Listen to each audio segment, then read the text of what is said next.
Chemistry 3 പാർട്ടാണല്ലോ. Physical chemistry, inorganic chemistry, അതേപോലെ തന്നെ organic chemistry. Very very important പാർട്ടാണ് ഓർഗാനിക്. നീറ്റിനെ ബേസ് ചെയ്ത് നോക്കുമ്പോൾ ഡിഫറെൻറ്റ് ടൈപ്പ് ക്വസ്റ്റ്യനുകൾ വരാൻ സാധ്യതയുള്ള ഒരു ഏരിയയാണ്. ഓർഗാനിക് കോമ്പൗണ്ടുകൾ എന്ന് പറഞ്ഞു കഴിഞ്ഞാൽ പണ്ട് കാലത്ത് ലിവിങ് തിങ്സിലുള്ള കോമ്പൗണ്ടുകളായിരുന്നു അറിയപ്പെട്ടിട്ടുണ്ടായിരുന്നത്. അതുകൊണ്ട് തന്നെ ഓർഗാനിക് എന്നുള്ള വേർഡ് മീൻ ചെയ്യുന്നത് ലിവിങ് ഓർഗാനിസം എന്നുള്ളതാണ്.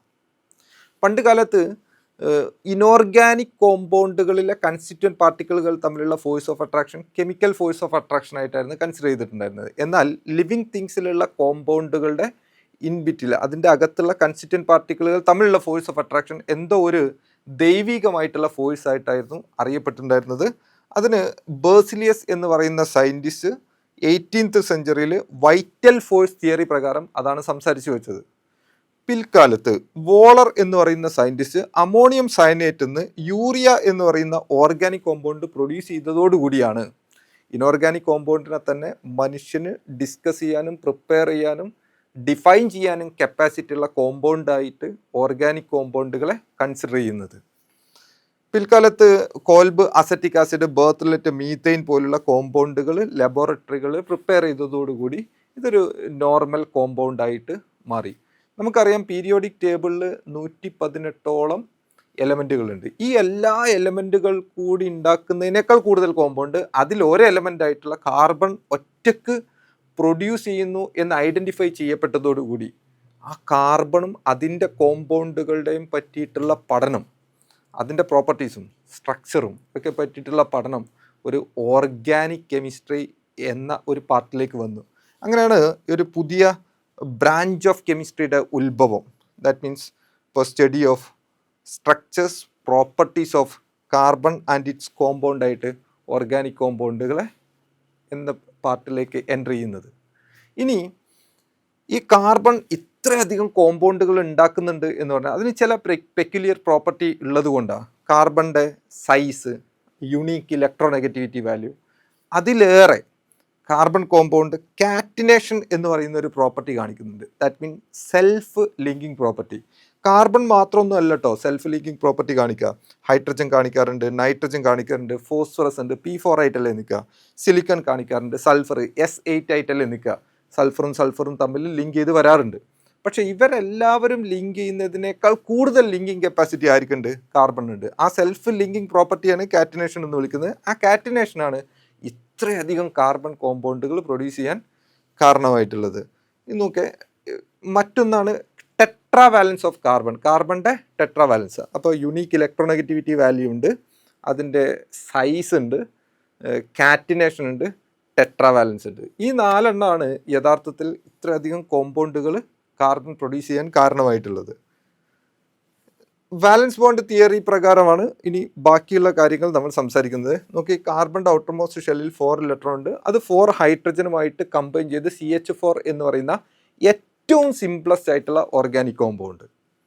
കാർബണും ഹൈഡ്രജനും മാത്രമുള്ളതുകൊണ്ട് അതിനെ ഹൈഡ്രോ കാർബൺ എന്നാണ് വിളിക്കാറുള്ളത്. ഏറ്റവും simplest hydro carbon methane produce ചെയ്യുന്നുണ്ട്.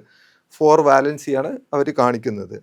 ഇനി നോക്ക്, മറ്റൊരു കോമ്പൗണ്ട് എന്ന് പറയുന്നത് നോക്ക്, CH2 ഡബിൾ ബോണ്ട് CH2. ഇവിടെ ഡബിൾ ബോണ്ട് ഉണ്ടാക്കാനുള്ള capacity, that means multiple bond ഉണ്ടാക്കാനുള്ള കപ്പാസിറ്റി കൂടി ആയിരിക്കുന്നുണ്ട് കാർബൺ. കാർബൺ സിംഗിൾ ബോണ്ട് മാത്രമല്ല, കാർബൺ മൾട്ടിപ്പിൾ ബോണ്ട് ഉണ്ടാക്കാനുള്ള കപ്പാസിറ്റിയും കാർബൺ ഉണ്ട്. ദാറ്റ് മീൻസ് ഇവിടെ ഡബിൾ ബോണ്ടാണ് കാണിച്ചതെങ്കിൽ ഇവിടെ ട്രിപ്പിൾ ബോണ്ട് ഫോം ചെയ്തിട്ടുണ്ട്. ഇനി ഈ singly bonded carbon sp3 hybridisation with tetrahedral ഷേപ്പിലായിരിക്കും അവരുണ്ടാവുക. ഡബിൾ ബോണ്ട് ആണെങ്കിൽ sp2 ഹൈബ്രിഡൈസേഷൻ വിത്ത് പ്ലനർ ആയിരിക്കും. ട്രിപ്പിൾ ബോണ്ട് ആണെങ്കിൽ sp ഹൈബ്രിഡൈസേഷൻ വിത്ത് ലീനിയർ ആയിരിക്കും. ഇതൊക്കെ നമ്മൾ വാലൻസ് ബോണ്ട് തിയറി പ്രകാരമാണ് സംസാരിക്കുന്നത്. ഇനി hybridisation influences bond distance and bond enthalpy in a compound. ഇത് പലപ്പോഴും അസേർഷൻ റീസൺ ടൈപ്പ് ക്വസ്റ്റ്യൻ ആയിട്ട് നീറ്റിൽ ചോദിക്കാറുള്ളത് കൊണ്ടാണ് ഈ പോയിന്റ് ഇവിടെ വളരെ കൃത്യമായിട്ട് പ്ലേസ് ചെയ്തിട്ടുള്ളത്. ഹൈബ്രിഡൈസേഷൻ ഇൻഫ്ലുവൻസ് ചെയ്യുന്നുണ്ട് എന്തിനൊക്കെ? Bond distance. നമുക്ക് ഇവിടെ sp3 ഹൈബ്രിഡൈസേഷൻ ആണെന്നുണ്ടെങ്കിൽ കാർബൺ സിംഗിൾ ബോണ്ടാണ് വരുന്നത്. sp2 ഹൈബ്രിഡൈസേഷൻ വരികയാണെങ്കിൽ കാർബൺ ഡബിൾ ബോണ്ടാണ്. sp ഹൈബ്രിഡൈസേഷൻ വരികയാണെങ്കിൽ കാർബൺ ട്രിപ്പിൾ ബോണ്ടാണ്. കാർബൺ സിംഗിൾ ബോണ്ടിൻ്റെ ലെങ്ത് ആണോ ഡബിൾ ബോണ്ടിന്? അല്ലല്ലോ, കുറച്ചും കൂടി കുറവല്ലേ. അതിനേക്കാൾ കുറവല്ലേ, ഫോഴ്സ് ഓഫ് അട്രാക്ഷൻ കൂടുതലായതുകൊണ്ട് അതിനേക്കാൾ കുറവാണ് sp ഹൈബ്രിഡൈസേഷൻ വരുന്നത്. അപ്പോൾ നമ്മൾ മനസ്സിലാക്കേണ്ട hybridisation influences bond distance and bond enthalpy. Carbon carbon single bond easily breakable ആണ്, ഡബിൾ ബോണ്ട് അത്ര ബ്രേക്ക് ചെയ്യാൻ പറ്റില്ല, കാരണം കുറച്ചും കൂടി സ്ട്രെങ്ത് കൂടുതലാണ്. ട്രിപ്പിൾ ബോണ്ടിലേക്ക് വരുമ്പോൾ വീണ്ടും സ്ട്രെങ്ത് കൂടും. അതുകൊണ്ട് തന്നെ ഇത് രണ്ടെണ്ണത്തിന് ഡിപ്പെൻഡ് ചെയ്യും, ഒന്ന് ബോണ്ട് ഡിസ്റ്റൻസിനെയും മറ്റൊന്ന് ബോണ്ട് എൻതാൽപ്പിയെയും. മനസ്സിലാക്കി വെക്കുക. ദെൻ നെക്സ്റ്റ് പോയിന്റ് നോക്കേ, sp3 ഹൈബ്രിഡൈസേഷൻ ആണെന്നുണ്ടെങ്കിൽ അതിനൊരു ഒരു സ്ഫിയർ ആയിട്ട് നമ്മൾ കൺസിഡർ ചെയ്ത് കഴിഞ്ഞാൽ അതിൻ്റെ 25% എസ് ക്യാരക്ടറും ബാക്കി 75% പി ക്യാരക്ടറും അല്ലേ ഉണ്ടാവുക. ഇനി sp2 ഹൈബ്രിഡൈസേഷൻ ആണെന്നുണ്ടെങ്കിൽ അതിൻ്റെ 33.3% എസും ബാക്കി പിയും ആണ് വരിക. ഇനി sp ഹൈബ്രിഡൈസേഷനിലാണെങ്കിൽ 50% എസ് ക്യാരക്ടറാണ് വരിക. നോക്ക്, ഇവിടെ എസ് ക്യാരക്ടർ 25%, ഇവിടെ 33.3%, ഇവിടെ 50%. ഇനി നിങ്ങൾ നോക്കണേ, ഇതൊരു ന്യൂക്ലിയസ് spdf എന്ന് പറഞ്ഞിട്ടല്ലേ സബ് ഷെല്ലുകൾ പോകുന്നത്. ഇനി എസ് ക്യാരക്ടർ കൂടുക പറഞ്ഞാൽ എസ് ഓർബിറ്റലിലേക്ക് ഇലക്ട്രോൺ ഡെൻസിറ്റി കൂടുക എന്നല്ലേ അർത്ഥം. അങ്ങനെ കൂടിക്കഴിഞ്ഞാൽ ഇതിൻ്റെ സൈസ് കുറയാന്നല്ലേ അർത്ഥം. സൈസ് കുറയാന്ന് പറഞ്ഞാൽ ഇലക്ട്രോനെഗറ്റിവിറ്റി കൂടുതലല്ലേ. ഇലക്ട്രോനെഗറ്റിവിറ്റി കൂടുക പറഞ്ഞാൽ ഇലക്ട്രോണെ ആക്സെപ്റ്റ് ചെയ്യാനുള്ള ടെൻഡൻസി കൂടുതലല്ലേ. ഇലക്ട്രോണെ ആക്സെപ്റ്റ് ചെയ്യാനുള്ള ടെൻഡൻസി അല്ലെങ്കിൽ കപ്പാസിറ്റി അല്ലേ നമ്മൾ അസിഡിറ്റി എന്ന് പറഞ്ഞത്. And acid is a species which have the ability to accept electron. അങ്ങനെയാണെങ്കിൽ നീറ്റിന് ഇവിടുന്ന് ഒരു ക്വസ്റ്റ്യൻ ചോദിക്കാറുണ്ട്. നോക്ക്, S character is directly proportional to electronegativity എന്ന് വെച്ചാൽ എസ് ക്യാരക്ടർ കൂടിക്കഴിഞ്ഞാൽ ഇലക്ട്രോനെഗറ്റിവിറ്റി കൂടും, ഇലക്ട്രോനെഗറ്റിവിറ്റി കൂടിക്കഴിഞ്ഞാൽ അസിഡിറ്റിയും കൂടും. അങ്ങനെ വരുന്ന സാഹചര്യത്തിൽ നോക്ക്, ആൽക്കൈൻ ഉണ്ട്, ആൽക്കിൻ ഉണ്ട്, ആൽക്കൈൻ ഉണ്ട്. ഇവിടെ ആൽക്കൈൻ ഉണ്ട്, ആൽക്കിൻ ഉണ്ട്, ആൽക്കൈൻ. സിംഗ്ലി ബോണ്ടഡ് കാർബൺ ഉള്ള കോമ്പൗണ്ട് ഉണ്ട്, ഡബിൾ ബോണ്ട് ഉള്ള കോമ്പൗണ്ട് ഉണ്ട്, ട്രിപ്പിൾ ബോണ്ട് ഉള്ള കോമ്പൗണ്ട് ഉണ്ട്. ആരാണ് ഏറ്റവും കൂടുതൽ അസിഡിറ്റി കാണിക്കുക എന്ന് വെച്ചാൽ ആൽക്കൈൻ ആണ്. കാരണം ആൽക്കൈനിൽ sp ഹൈബ്രിഡൈസേഷൻ വരുന്നത്, sp ഹൈബ്രിഡൈസേഷൻ വരുമ്പോൾ എസ് ക്യാരക്ടർ കൂടുതലായിരിക്കും. ആ എസ് ക്യാരക്ടർ കൂടുന്നത് കൊണ്ട് അതിൻ്റെ അസിഡിറ്റി കൂടുതലായിരിക്കും. അപ്പോൾ ആൽക്കൈൻ, ആൽക്കീൻ, ആൽക്കൈൻ വരുമ്പോൾ ഏറ്റവും കൂടുതൽ അസിഡിറ്റി ഉള്ളത് ആർക്കായിരിക്കും? ആൽക്കൈനായിരിക്കും. ഇത് നീറ്റിന് വെരി വെരി ഇമ്പോർട്ടൻ്റ് ആണ്, ശരിക്ക് മനസ്സിലാക്കി വെക്കണം. ദെൻ അടുത്ത point, hybridisation of each carbon atom ചോദിക്കാറുണ്ട്. ഒരു കോമ്പൗണ്ട് എന്നിട്ട് അതിലെ ഓരോ കാർബൺ ആറ്റത്തിൻ്റെ ഹൈബ്രിഡൈസേഷൻ സ്റ്റേറ്റ് ചോദിക്കുന്ന ക്വസ്റ്റ്യൻ വരാറുണ്ട്. അപ്പോൾ അതിനെ രണ്ട് എക്സാമ്പിൾ ഞാൻ ആദ്യം തരാം. നോക്കേ, CH2 double bond C double bond O, മറ്റൊന്ന് CH3 CH double bond CH2. ഈ ഹൈബ്രിഡൈസേഷൻ ചോദിക്കുമ്പോൾ നിങ്ങൾ ചെയ്യേണ്ടത് ഇതിനെ ഒന്ന് കൃത്യമായിട്ട് നോർമൽ സ്ട്രക്ചർ ഫോർമാറ്റിലേക്ക് എഴുതുക. നമുക്കിതിന് വൃത്തിക്ക് എഴുതിയാൽ മതി. ഈ കാർബൺ 2 ഹൈഡ്രജൻസ് കംപ്ലീറ്റ് ബോണ്ടുകളും റെപ്രസെൻറ്റ് ചെയ്യുക. ബോണ്ടുകൾ റെപ്രസെൻറ്റ് ചെയ്താൽ ഇവിടെ നോക്കി, ഈ കാർബൺ കാർബൺ ഡബിൾ ബോണ്ട് അല്ലേ വരുന്നത്. അപ്പോൾ ഈ കാർബൺ ഏത് ഹൈബ്രിഡൈസേഷൻ സ്റ്റേറ്റിലായിരിക്കും? sp2ലായിരിക്കും. പക്ഷേ ഇവിടെ ഈ കാർബൺ sp ഹൈബ്രിഡൈസേഷൻ സ്റ്റേറ്റിലായിരിക്കും. അത് കാൽക്കുലേറ്റ് ചെയ്യാൻ വെരി സിമ്പിളാണ്. മൾട്ടിപ്പിൾ ബോണ്ടിനെ നിങ്ങൾ സിംഗിൾ സൂപ്പർ പെയർ ആയിട്ട് കാണുക. മൾട്ടിപ്പിൾ ബോണ്ടിന് സിംഗിൾ സൂപ്പർ പെയർ. അപ്പോൾ ഇവിടെ ഡബിൾ ബോണ്ട് അതൊരു സിംഗിൾ ബോണ്ടാണ്, ഇവിടെ ഡബിൾ ബോണ്ട് അതൊരു സിംഗിൾ ബോണ്ടായിട്ട് കാണുക. ദാറ്റ് മീൻസ് രണ്ടെണ്ണമാണ് വരുന്നത്. അങ്ങനെ രണ്ടെണ്ണം വരുമ്പോൾ എസും പിയും.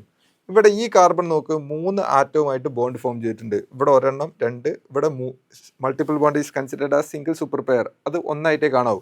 അപ്പോൾ 1 2 3 വരുമ്പോൾ ഒരു എസും 2 പിയും.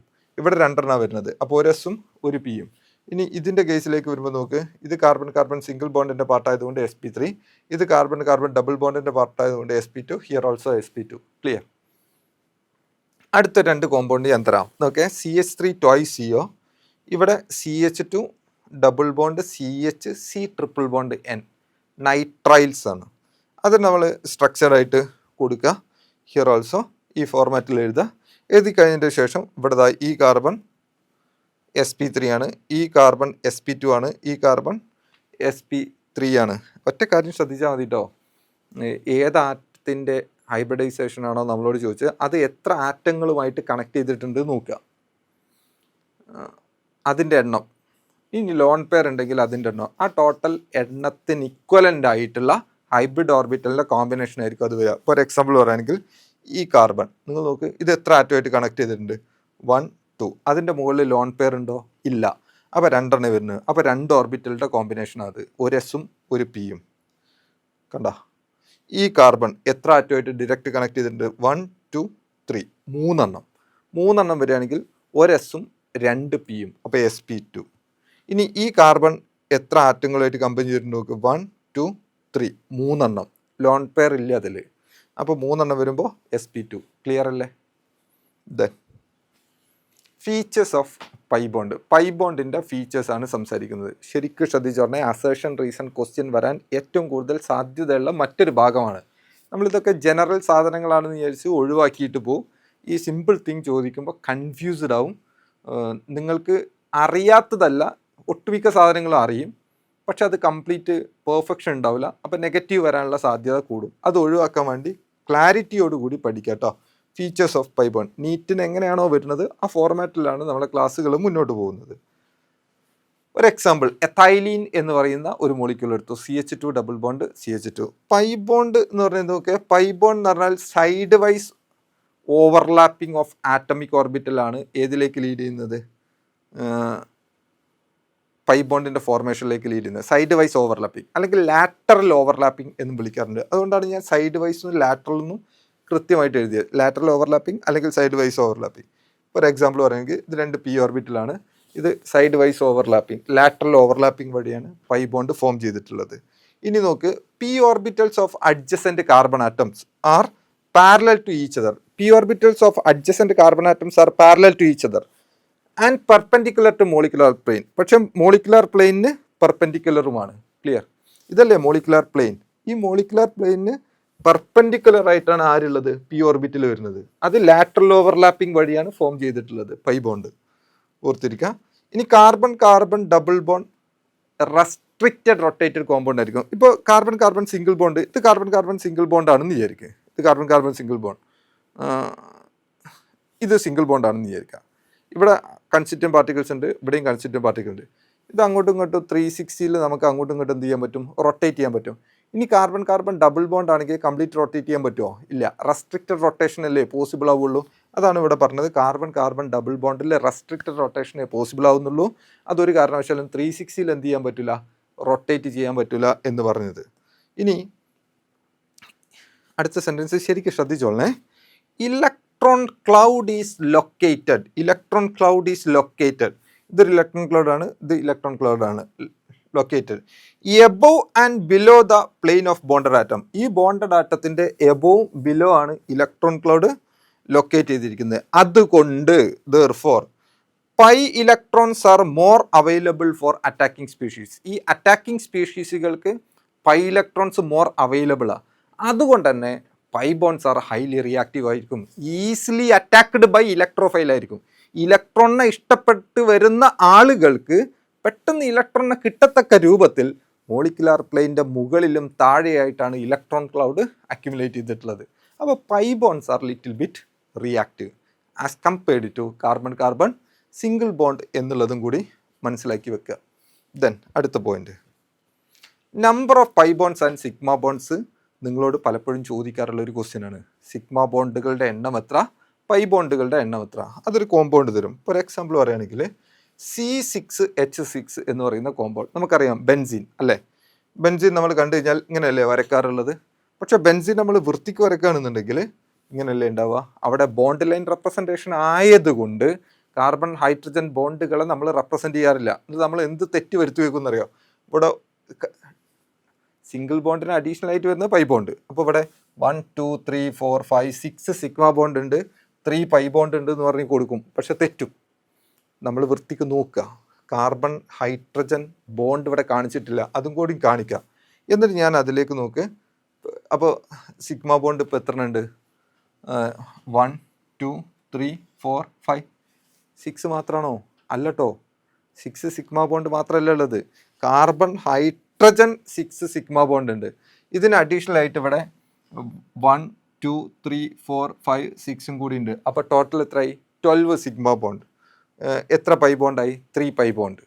ക്ലിയർ? അപ്പോൾ ഈ അഡീഷണൽ വരുന്ന ഈ സിഗ്മ ബോണ്ട് മറന്നു പോകും. അപ്പോൾ നിങ്ങൾ മനസ്സിലാക്കേണ്ടത് ഇതിൽ 12 സിഗ്മ ബോണ്ടും ഉണ്ട്, 3 പൈ ബോണ്ടും ഉണ്ട്. അത് ഓർത്തിരിക്കുക കേട്ടോ.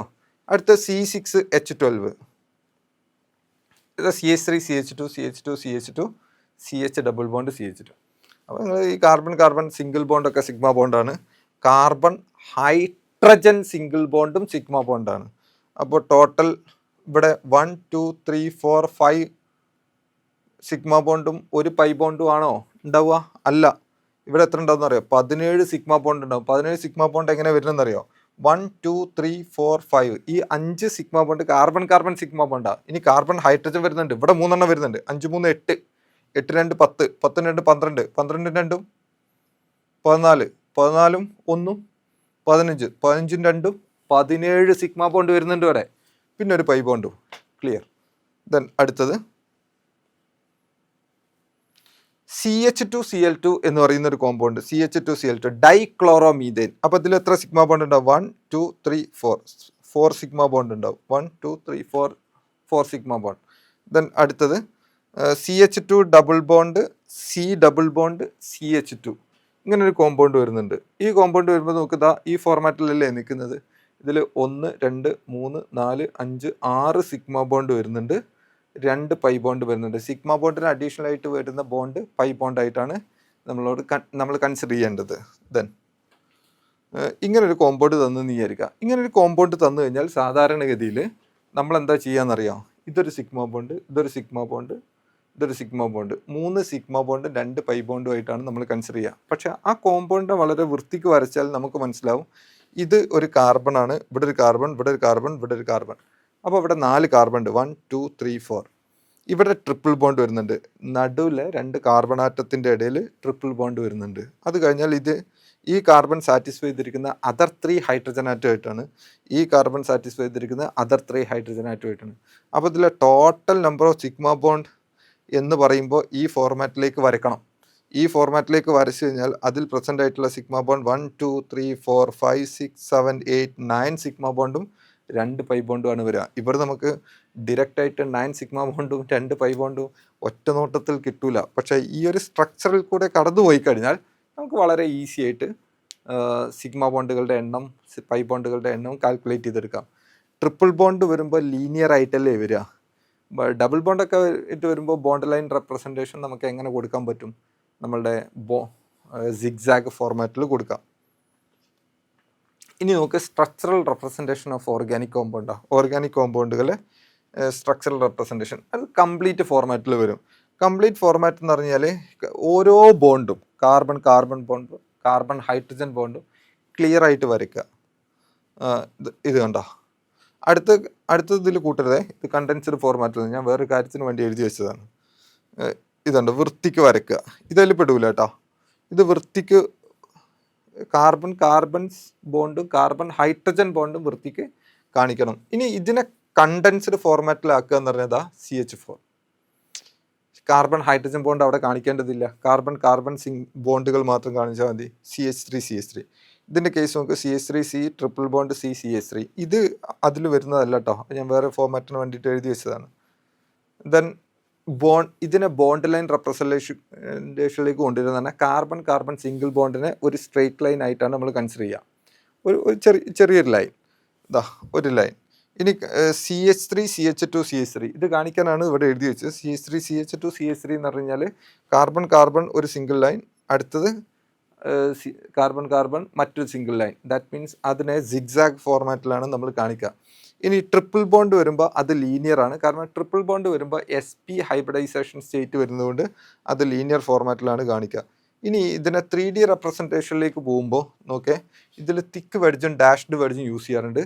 തിക്ക് വെഡ്ജ് യൂസ് ചെയ്യുന്നത് ടുവേർഡ്സ് ഒബ്സർവറാണ്. Dashed wedge away from the ഒബ്സർവറിനെ കാണിക്കാനാണ് തിക്ക് വെഡ്ജും ഡാഷ്ഡ് വെഡ്ജും ഉപയോഗിക്കുന്നത്. ഇനി ഓർഗാനിക് കോമ്പൗണ്ടുകളെ എങ്ങനെയാണ് ക്ലാസിഫൈ ചെയ്തിട്ടുണ്ട്? ഒരു കോമ്പൗണ്ടിനെ നമ്മൾ ക്ലാസിഫൈ ചെയ്യുന്നത് for the sake of convenience to study ചെയ്യുക, പഠനം എളുപ്പമാക്കാൻ വേണ്ടിയിട്ടാണ് കോമ്പൗണ്ടുകളെ ക്ലാസിഫൈ ചെയ്യുന്നത്. അതിൽ ഫസ്റ്റ് വൺ ഓർഗാനിക് കോമ്പൗണ്ടുകളെ 2 ആയിട്ടാണ് ക്ലാസിഫൈ ചെയ്യുന്നത്. Alicyclic and cyclic. Alicyclic or open chain compounds അല്ലെങ്കിൽ cyclic or ring type compound. ഇപ്പോൾ എക്സാമ്പിൾ പറയുകയാണെങ്കിൽ നോക്കേ, ഓപ്പൺ ചെയിൻ കോമ്പൗണ്ട് എന്ന് പറഞ്ഞാൽ CH3 CH2 CH3 എന്ന് പറഞ്ഞാൽ ഇങ്ങനെ എഴുതി പോകുന്ന ആ ചെയിൻ ഫോർമാറ്റിന്. ഇനി ക്ലോസ്ഡ് അല്ലെങ്കിൽ സൈക്ലിക് എന്ന് പറഞ്ഞാൽ അത് ക്ലോസ് ചെയ്തിട്ടുണ്ടാവും, റിങ് ക്ലോസ് ആയിട്ടുണ്ടാവും. ഇതുണ്ടോ CH2 CH2 CH2 ഈ ഫോർമാറ്റിൽ. ഇത് CH2 CH2 CH2 CH2 CH2 CH2 6 clear അല്ലേ? ഇനി സൈക്ലിക് ഓർ റിങ്ങിനെ 4 ആയിട്ട് ക്ലാസിഫൈ ചെയ്തിട്ടുണ്ട്. അതിൽ വരുന്ന ആലിസൈക്ലിക് വരുന്നുണ്ട്, അരോമാറ്റിക് വരുന്നുണ്ട്, ആൻറ്റി അരോമാറ്റിക് വരുന്നുണ്ട്, നോൺ അരോമാറ്റിക് വരുന്നുണ്ട്. അതിൽ അരോമാറ്റിക് കോമ്പൗണ്ടുകൾ 3 ടൈപ്പിലുണ്ട്. അത് ബെൻസനോയിഡ് ഉണ്ട്, നോൺ ബെൻസനോയിഡ് ഉണ്ട്, ഹെട്രോസൈക്ലിക് ഉണ്ട്. ബെൻസീൻ ഉള്ള അരോമാറ്റിക് കോമ്പൗണ്ട് ഉണ്ട്, ബെൻസീൻ ഇല്ലാത്തതുണ്ട്. ബെൻസീൻ ഇപ്പോൾ കാർബൺ മാത്രമല്ല റിങ്ങിൽ വരുന്നത്, അതിന് അഡീഷണലായിട്ട് hetero elements, nitrogen, phosphorus, oxygen പോലുള്ള എലമെൻറ്റുകൾ വരുന്ന ഹെട്രോസൈക്ലിക് കോമ്പൗണ്ടും അരോമാറ്റിക് ആയിട്ട് നിൽക്കാറുണ്ട്. ഇനി നോക്കിയാൽ ആലിസൈക്ലിക്കിന് എക്സാമ്പിളായിട്ട് നമ്മൾ സാധാരണ പറയാറുള്ളത് ഹോമോസൈക്ലിക്കും ഹെട്രോസൈക്ലിക്കുമാണ്. ഹോമോസൈക്ലിക് എന്ന് പറഞ്ഞാൽ ഒരേ ടൈപ്പ് ആറ്റങ്ങൾ കൊണ്ട് നിർമ്മിതമായത്. കാർബൺ അല്ലേ ഈ റിങ്ങിൽ ഉള്ളൂ. ഇനി കാർബൺ അഡീഷണൽ ആയിട്ട് വേറെ ഏതെങ്കിലും എലമെൻറ്റുകൾ വരികയാണെങ്കിൽ അതിനെയാണ് നമ്മൾ ഹെട്രോസൈക്ലിക് എന്ന് പറയുന്നത്, റിങ് കംപ്ലീറ്റ് ചെയ്യുന്നതിലേക്ക്. അപ്പോൾ ഇവിടെ നൈട്രജൻ ആണ് വരുന്നതെങ്കിൽ പൈറോലിഡിൻ എന്നാണ് അതിനെ വിളിക്കുക. സൾഫറാണ് വരുന്നതെങ്കിൽ ടെട്രാഹൈഡ്രോ തയോഫീൻ എന്നാണ് പറയാറുള്ളത്. ഇവിടെ ഓക്സിജൻ ആണ് വരുന്നതെങ്കിൽ ടെട്രാഹൈഡ്രോ ഫ്യൂറാൻ. ഇതൊക്കെ ഹെട്രോസൈക്ലിക് കോമ്പൗണ്ടുകൾക്ക് എക്സാമ്പിളായിട്ട് വരുന്നതാണ്.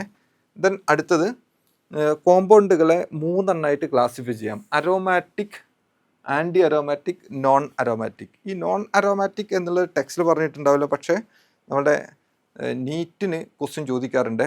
നമ്മൾ സാധാരണ അരോമാറ്റിക് അല്ലാത്തതൊക്കെ ഒന്നുകിൽ ആൻറ്റി അരോമാറ്റിക് അല്ലെങ്കിൽ നോൺ അരോമാറ്റിക് എന്ന് പറഞ്ഞാൽ വെറുതെ ക്ലാസിഫൈ ചെയ്യാറുള്ളത്. പക്ഷെ അങ്ങനെയല്ല, വളരെ കൃത്യമായിട്ട് ക്ലാസിഫൈ ചെയ്യണം. അരോമാറ്റിസിറ്റി മീൻസ് എക്സ്ട്രാ സ്റ്റെബിലിറ്റി എന്നാണ് സത്യത്തിൽ. Extra stability. ഇപ്പോൾ ഒരു 6 മെമ്പേർഡ് റിംഗ് ഉണ്ട് സൈക്ലോഹെക്സേൻ, അതേപോലെ ഒരു 6 മെമ്പേർഡ് റിംഗ് ആണ് ബെൻസീൻ. രണ്ടിലും 6 കാർബണാറ്റാണ് ഉള്ളത്. പക്ഷേ ഒന്നിൽ ഓൾട്ടർനേറ്റ് പൊസിഷനിൽ സിംഗിൾ ആൻഡ് ഡബിൾ ബോണ്ട് വരുന്നുണ്ട്, ഒന്നിൽ സിംഗിൾ ബോണ്ട് മാത്രമേ വരുന്നുള്ളൂ. ഈ സിംഗിൾ ബോണ്ട് മാത്രം വരുന്ന സൈക്ലോഹെക്സേനെ കമ്പയർ ചെയ്യുമ്പോൾ ബെൻസീന് എക്സ്ട്രാ സ്റ്റെബിലിറ്റി ഉണ്ട്. ആ സ്റ്റെബിലിറ്റിക്ക് കാരണം അന്വേഷിച്ച് പോയപ്പോഴാണ് അരോമാറ്റിസിറ്റി എന്ന് പറയുന്ന ഒരു കോൺസെപ്റ്റിൻ്റെ കണ്ടീഷൻസ് നമുക്ക് ഡെവലപ്പ് ചെയ്യാൻ പറ്റുക. കണ്ടീഷനാണ് പറയുന്നത്. നമുക്ക് ഒരു കോമ്പൗണ്ട് അരോമാറ്റിക് ആവണമെന്നുണ്ടെങ്കിൽ അത് പ്ലാനാർ ആയിരിക്കണം. എന്നാൽ ആൻറ്റി അരോമാറ്റിക് ആവണം എന്നുണ്ടെങ്കിലും അത് പ്ലാനാർ ആയിരിക്കണം. നോൺ അരോമാറ്റിക് ആണെന്നുണ്ടെങ്കിൽ അത് പ്ലാനാർ ആവണ്ട, നോൺ പ്ലാനാർ ആയാൽ മതി. അപ്പോൾ 3 കണ്ടീഷനും കൂടി ഞാൻ കമ്പയർ ചെയ്ത് പറയാം. അരോമാറ്റിക് ആവണമെന്നുണ്ടെങ്കിൽ ഒരു കോമ്പൗണ്ട് നിർബന്ധമായിട്ട് പ്ലാനാർ ആയിരിക്കണം. ആൻറ്റി അരോമാറ്റിക് ആവണമെന്നുണ്ടെങ്കിലും പ്ലാനാർ ആയിരിക്കണം. പക്ഷെ നോൺ അരോമാറ്റിക് ആവണമെന്നുണ്ടെങ്കിൽ ആ കോമ്പൗണ്ടിന് ഒരു കാരണവശാലും പ്ലാനാരിറ്റി ഉണ്ടാവാൻ പാടില്ല. ഇനി അരോമാറ്റിക് ആണെങ്കിൽ സൈക്ലിക് ഡീലോക്കലൈസേഷൻ ഓഫ് പൈ ഇലക്ട്രോൺസിൻ്റെ റിംഗ് കറൻറ്റ് അതിൻ്റെ അകത്ത് ഡെവലപ്പ് ചെയ്യത്തക്ക രൂപത്തിലായിരിക്കണം കോമ്പൗണ്ട് ഉണ്ടാവേണ്ടത്. ദ സെയിം തന്നെയാണ് ഏതിൻ്റെ കേസിലും, ആൻറ്റി അരോമാറ്റിക്കിൻ്റെ കേസിലും. എന്നാൽ നോൺ അരോമാറ്റിക്കിൻ്റെ കേസിലും എന്ത് വേണം? Cyclic delocalisation of pi electron.